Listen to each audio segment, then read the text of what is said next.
ఢిల్లీలో కాంగ్రెస్ పార్టీ చేసే పనులు మీరు చూశారు. ఇక్కడ ఒక పార్టీ ఉంది, నేను ఎప్పుడూ చూడలేదు. నేను అధిక అపోజిషన్లో ఉంటే అసెంబ్లీలో మా మిస్సెస్ను కూడా తిట్టే పరిస్థితికి వస్తే ఎంత నేను బాంబులకు కూడా భయపడలా, క్లేమోర్ మైన్స్ కూడా భయపడలేదు. 23 క్లేమోర్ మైన్స్ నా మీద ప్రయోగించినప్పుడు సాక్షాత్తు నన్ను కాపాడింది వెంకటేశ్వర స్వామి దిగొచ్చి కాపాడాడు.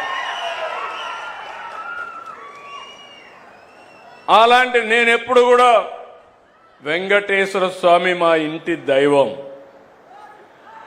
నేను ఎప్పుడు మా ఇంటి నుంచి చూస్తే వెంకటేశ్వర స్వామి నామాలు కనపడస్తాయి మంగాపురం ఆ సైడ్ నుంచి.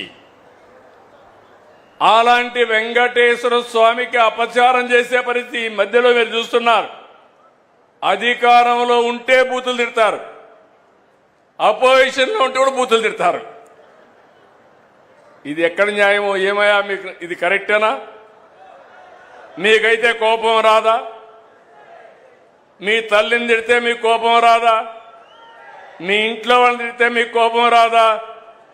మనం తిట్టించుకోవడానికి రాజకీయం చేస్తున్నామా? బాధ, ఆవేదన, లెక్కలేనితనం, ఆంబూతులు మారిగా తయారైపోయారు. ఒకసారి రెచ్చగొట్టే ప్రయత్నాలు చేస్తున్నారు, రాష్ట్రాన్ని సర్వనాశనం చేశారు, గంజాయిమయం చేశారు. నేను ఆ రోజు మీకు చెప్పాను ఒక మాట, నేను అన్ని సమస్యలు పరిష్కారం చేస్తాను, కానీ గంజాయికి అలవాటు పడిపోతే అది ఒక వ్యసనంగా మారితే వాళ్ళని మార్చడం చాలా కష్టం అని చెప్పాను, మీకు జ్ఞాపకం ఉంటుంది. అదే జరిగింది. మొన్న మదనపల్లిలో చూశారు, మళ్ళీ గంజాయి తాగి మృగంగా ప్రవర్తించే పరిస్థితికి వచ్చాడు. నేను ఒకే మాట చెప్పాను, ఎవడైనా సరే ఈ రాష్ట్రంలో మత్తు సేవించి తద్వారా మానవత్వాన్ని పోగొట్టుకుంటే ఆడబిడ్డల జోలుకొస్తే అదే మీకు చివరి రోజు అవుతుందని ఎన్నోసార్లు చెప్పాను. ఇప్పుడు కూడా ఆ మాట కట్టుబడి ఉన్నా. నేను ఎవరిని వదిలిపెట్టాను. చట్టం దాని పని చేసుకుంటూ పోతుంది. అలాంటి వ్యక్తులు ఉండాల్సింది జైల్లో అయినా ఉండాలి, లేకుంటే చట్టం ద్వారా ఉరి శిక్షణ అయ్యాలి. ఆ భయంతో ఎవరైతే ఈ తప్పులు చేశారో వాళ్లే అఘాయిత్యం చేసుకునే పరిస్థితి వస్తారు తప్ప ఎవరిని వదిలిపెట్టే పరిస్థితి ఉండదని మరొకసారి మీకు హామీ ఇస్తున్నా. నాకు ఒక వారసత్వంగా వచ్చింది మీరు చెప్పాలి, ప్రజలు ఆలోచించాలి. తిరుమల తిరుపతి దేవస్థానంలో ఒకప్పుడు మీరు తిరుపతికి పోయారు, 1924 పోయారా లేదా అని మిమ్మల్ని అడుగుతున్నా. నాసి రకం ప్రసాదాలు అవునా కాదా అని మిమ్మల్ని అడుగుతున్నా. అప్పుడు ఇచ్చిన లడ్డు మీరు తిన్నారా? 1924లో తెస్తే సువాసన వచ్చిందా? నెయ్యి వాసన వచ్చిందా అందులో? నేను అడుగుతున్నా ఒకే మాట, మా తమ్ముడు నామాలు కూడా పెట్టుకున్నాడు, అది పవిత్రత, దేవుని మీద అభిమానం. చాలా మంది ఉన్నాం, ఒక నమ్మకం. ఆ నమ్మకాన్ని, ఆ పవిత్రతను దెబ్బతీసే అధికారం ఎవరికీ లేదు. ఒక మసీదు కావచ్చు, ఒక చర్చ్ కావచ్చు, ఒక దేవాలయం కావచ్చు, ఆ పవిత్రత కాపాడే బాధ్యత తీసుకోవాలి.